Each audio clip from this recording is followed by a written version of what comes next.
Red Dead Redemption 2 is perhaps one of the most iconic games of the decade, and it's for all the right reasons.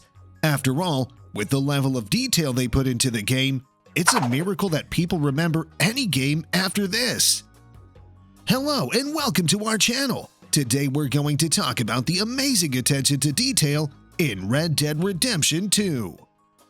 Red Dead Redemption is an amazing game. It's impossible to deny that the game's visuals, physics, and polish are top-notch, even if you don't like the gameplay.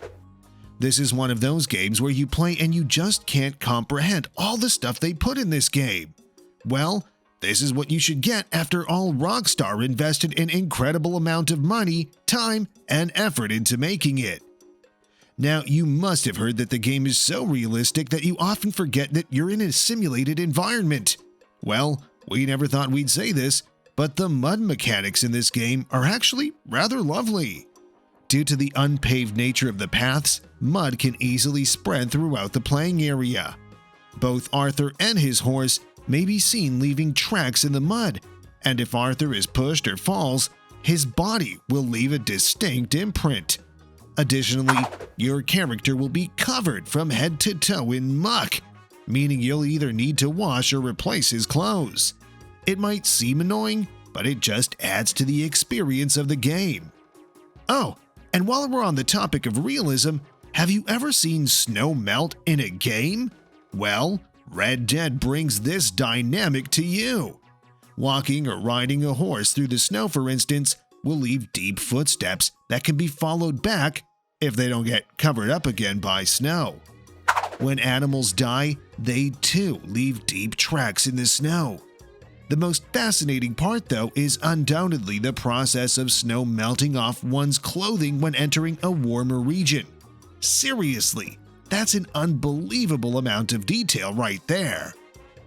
Now, one thing that happens in real life is that nature is brutal, and this game shows us just that.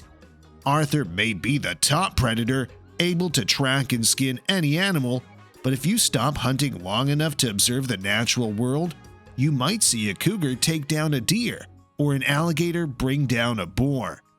It's possible that you'll even witness a grizzly bear successfully fending off a pack of wolves.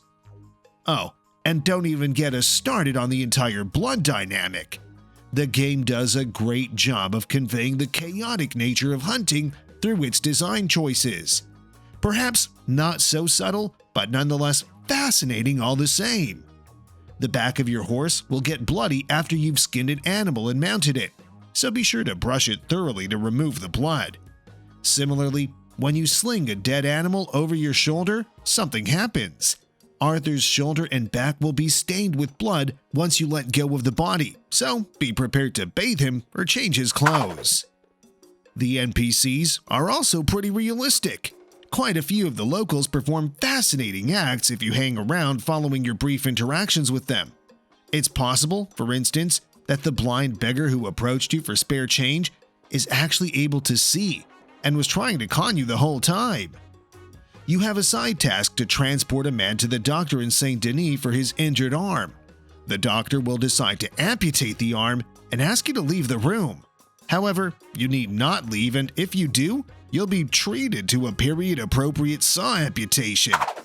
Things just keep on getting better, don't they?